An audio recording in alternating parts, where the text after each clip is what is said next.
देवी माता के 9 रूप और 9 विशेष भोग। नवरात्र के 9 दिनों में आदि शक्ति दुर्गा के 9 रूपों का भी पूजन किया जाता है। माता के इन 9 रूपों को नव दुर्गा के नाम से जाना जाता है।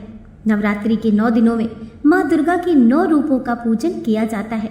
उनमें पहली शैलपुत्री, दूसरी ब्रह्मचारिणी, तीसरी चंद्रघंटा, चौथी कूष्मांडा, पांचवी स्कंद माता, छठी कात्यायनी, सातवीं कालरात्रि, आठवीं महागौरी और नवीं सिद्धिदात्री की पूजन की जाती है।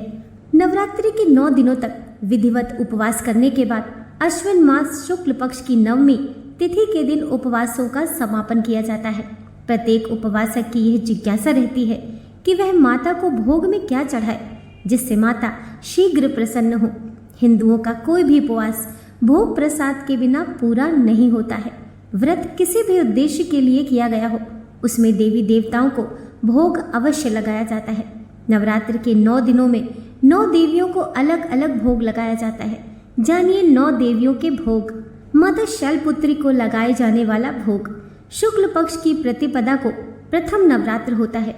नवरात्रि के पहले दिन माता के प्रथम रूप माता शैलपुत्री की पूजा की जाती है।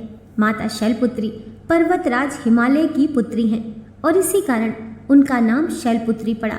इस दिन उपवास करने के बाद माता के चरणों में गाय का शुद्ध घी अर्पित करने से आरोग्य का आशीर्वाद प्राप्त होता है और उपवासक करने वाला निरोगी रहता है। माता ब्रह्मचारिणी को लगाए जाने वाला भोग। अश्विन मास की द्वितीय तिथि के दिन श्री दुर्गा के द्वितीय रूप माता ब्रह्मचारिणी की पूजा की जाती है। माता इस रूप में तपस्विनी स्वरूपा होती हैं।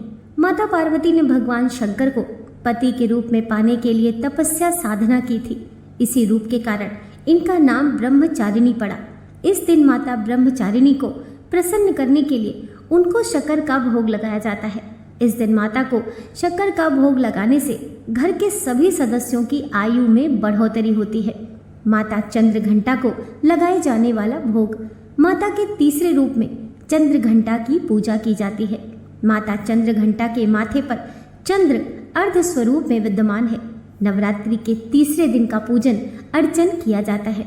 माता चंद्रघंटा का पूजन करने से उपवासक की सभी मनो इच्छा स्वतः पूरी हो जाती हैं तथा वह सांसारिक कष्टों से मुक्ति पाता है।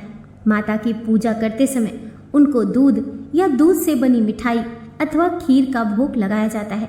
भोग लगाने के लिए एक थाल ब्राह्मण के लिए भी निकाला जाता है। ब्राह्मण को भोजन के साथ साथ दक्षिणा आदि भी दान में दी जाती है।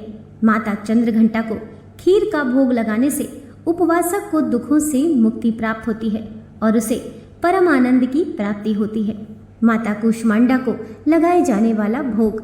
नवरात्रि का चौथा दिन माता कूष्मांडा की पूजा आराधना करने का है। यह माता कूष्मांडा का चौथा रूप है। एक मान्यता के अनुसार ब्रह्मांड की उत्पत्ति माता कूष्मांडा के उदर से हुई है। नवरात्रि के चौथे दिन इनकी पूजा आराधना की जाती है।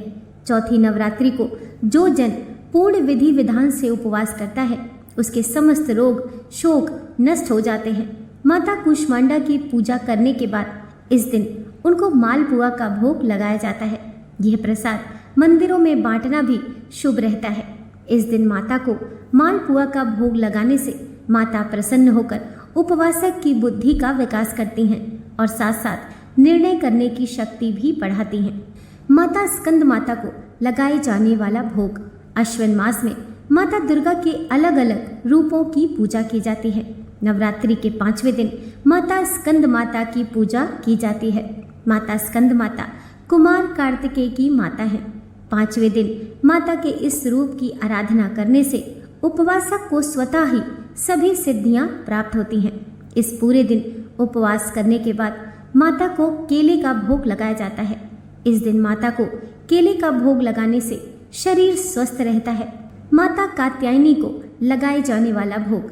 माता कात्यायनी माता दुर्गा का छठा रूप है।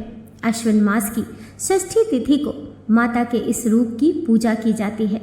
माता कात्यायनी ऋषि कात्यायन की पुत्री हैं।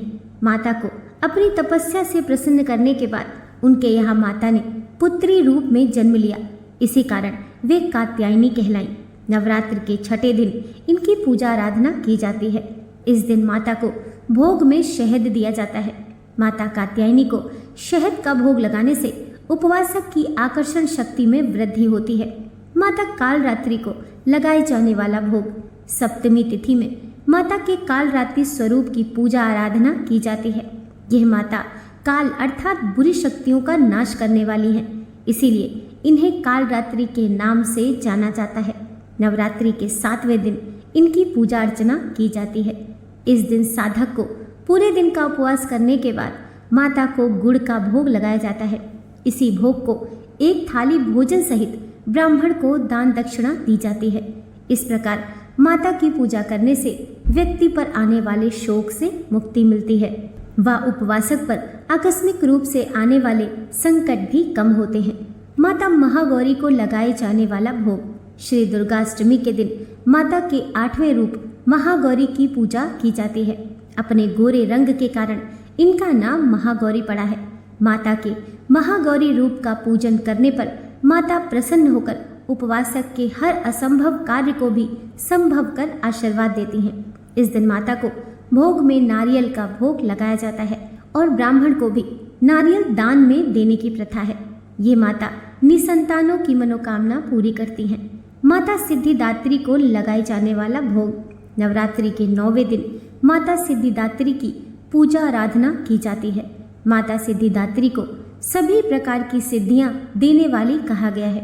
नवरात्रि के 9वें दिन इनकी पूजा और आराधना की जाती है। इन सिद्धियों को स्वामिनी भी कहा जाता है।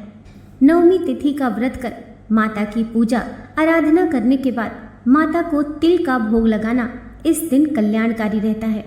यह उपवासक व्यक्ति को मृत्यु के भय से राहत देता है और अनहोनी घटनाओं से बचाता है। चैत्र नवरात्रि का पहला व्रत 9 अप्रैल को रखा जाएगा। 9 अप्रैल को घट स्थापना का मुहूर्त सुबह 6:03 से 10:14 तक रहेगा। पंचांग के अनुसार चैत्र मास के शुक्ल पक्ष की प्रतिपदा तिथि, जो कि इस बार 8 अप्रैल को देर रात 11:50 पर लगेगी और अगले दिन यानी 9 अप्रैल को रात के समय 8:30 पर समाप्त हो जाएगी। ऐसे में चैत्र नवरात्रि का पहला व्रत 9 अप्रैल को रखा जाएगा। 9 अप्रैल को घट स्थापना का मुहूर्त सुबह 6:03 से 10:14 तक रहेगा।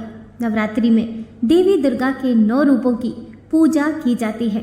प्रसाद और भोग भी देवी के अवतार के आधार पर अलग अलग होते हैं। साल में 2 बार नवरात्रि का पर्व मनाया जाता है, एक शारदीय नवरात्रि और एक चैत्र नवरात्रि।